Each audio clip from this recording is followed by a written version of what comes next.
members na most high executive no. Obi akrofi wanyo. Tama.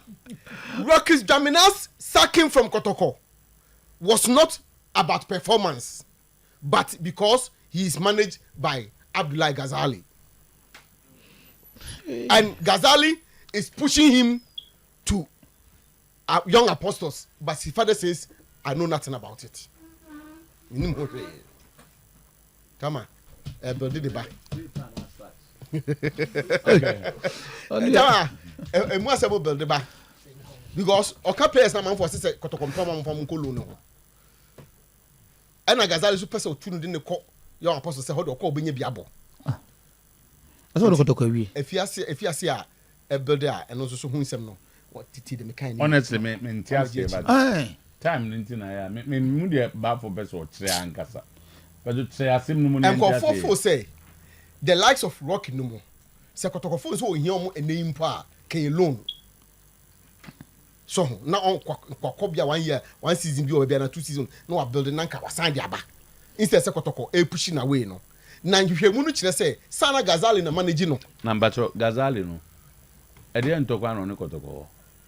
To the extent, but to the extent that to the extent that so ono as a former coach of the club. Gazale so when fi Kotoko ahungunu enyewe but okoye ente so ne Kotoko asembia so if he so okay saying Gazale akasa o okay saying so boy make but minim so wow grounds asembia ka wampa ka okay nze nze da nya asem ti dem me chen say so if player no pass or manager, what is wrong with it? Why do we create unnecessary enmity? What is wrong with that? But so managing no. And the minimum about sanity. So what is wrong with it? And yes, more. Boy, any crime, ne say na Gazale no ne crime, ne boni awaye ne say. Tell say why you become an enemy of the club ana. Gazale Kotoko amne no ayi youth coach so if today he's a professional say only Kotoko party ways does it make him an enemy of the club or but he was managing the player or he's managing so what is wrong with it so and the Obifu from managing and then Gazale ethically you cannot be working for Kotoko and still be managing a player I'm using the way but is he working for Kotoko tell me what you say boy number 2 Gazale time but they say there's only Gazale managing all along. Oh yeah, for okay. So what has Gazale got to do with this? Because he's not with the club again. I'm struggling to understand honestly.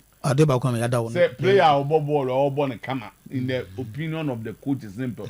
Or because Gazale managing before they are some to I don't know. Ubusa question. I said Gazale managing and I'm some information it here. Because people feels Anka Esenka catch and say wrong information. How much say you say ka obetwa mu no ka maninko loan no on cost binin on samra instead say oh chop player young player contract just like that sir. So then you go back behind the scene. I don't coach you.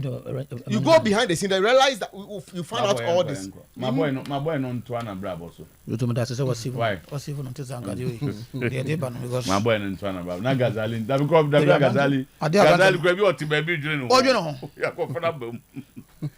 As Gazale manager kwa na person kan nya kwa na ha ho mo twom na person kan. Siasa so manin kan ase but I like you for that question.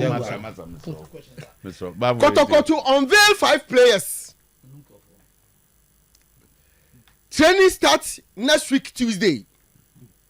Between 8 and 12 will start training new players. Justify.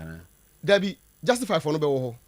I'm a two players never no be justify. Safu dem fisu de ba kon ba. Coach na pen so say nya this time. Na kwesi apia. Kwesi apia dey 2. Omo so ba. Afere o ma ba. I said wa pen so say oh na nya na ase o mo mai. Say first dey no kwesi apia ba o. Na no me gas say kwesi apia ba. Oh, time at all. We be am find some baby about. We dey because we say na we say free efunani. We hu say aman o. What you say? After because apia nka phone no dey ba. Na wa pen 2 so. Okay. Two strikers. And say because inti kwasi ba. Wa pen bi so here. 2 strikers. No. On be ba na supporters and also so. Okay, my hear what Nana Kofi is saying, whether it brings anything here. Rocky has been pushed out because he's Gazale's player. And Gazale and Ogum are not in good terms. Simple. Oh. Okay. Into I confirm my story. No. Confirm. And the okay, they make a bill also can be on confirm. Confirmation there is done by people who have the authority to do it. So can say na me can be me know it Koben Kruma. I'm not confirming anything. Confirmation will come into to me the be as yo Gazale Akasa. I confirm and now player no. No, somebody Gazale cannot deny that he's not managing the ball.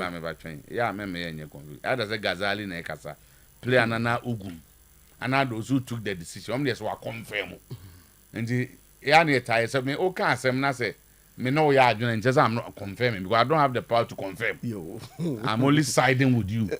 Into what to me the confirmation comes from those who are concerned. Matthias into what to me the so we Matthias here.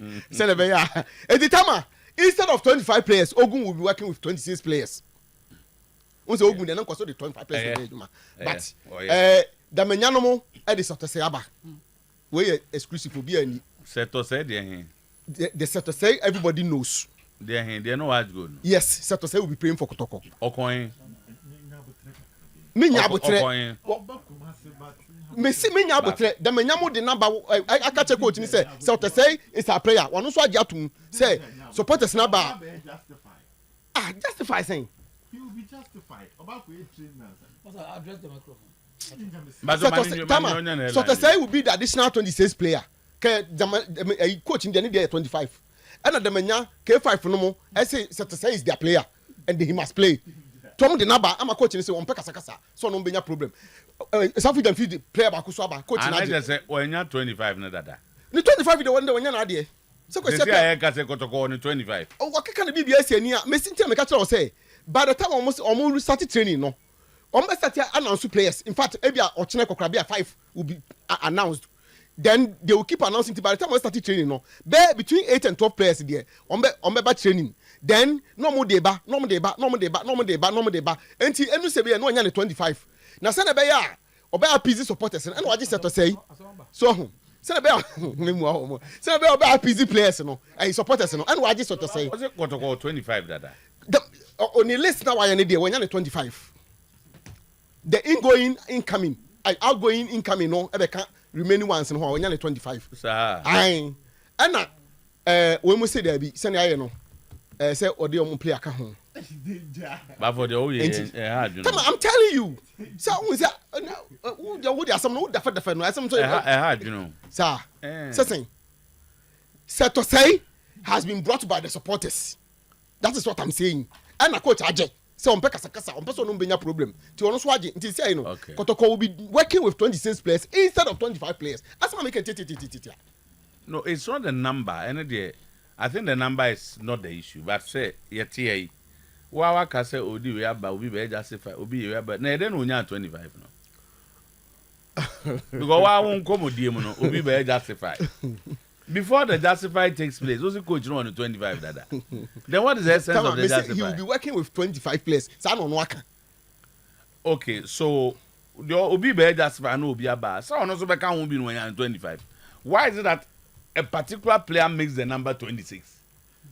Because he will there anchor he's going to work with 25 players. Okay.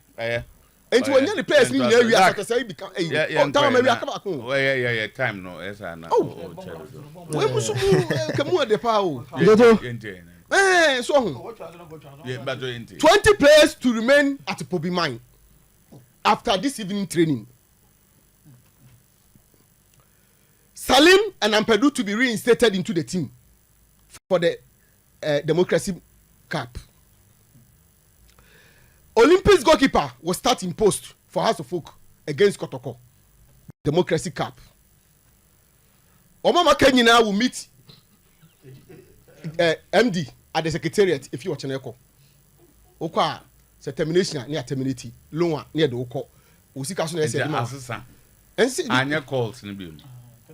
So I couldn't a call from the MD and the coach. To the over no. Now this is assistant.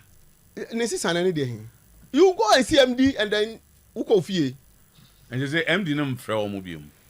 And that's what and you say coach friend 20 new I can send in before say won't 20 new bra na ye no nwie. And the enyesa wo na abekɔ MD will call you. MD will call you say bra office. And I'm busy with that. Also go home. Yeah, obi ti say friend say atase ne contact em say aka kakra bi. Nti bia mu bibia wo mu. Obi na tama Elvis quest to use undemocratic means meeting to hold on to power ends in a fiasco. Muhammad Al-Hassan and Masha Sabri tell him to write to the board and management. And the supporters tell the players, said, yeah, aye no, yema obi anye biem. Wa team beka se empa no. So ka se won kwa, ya be make sure say we fit put mind.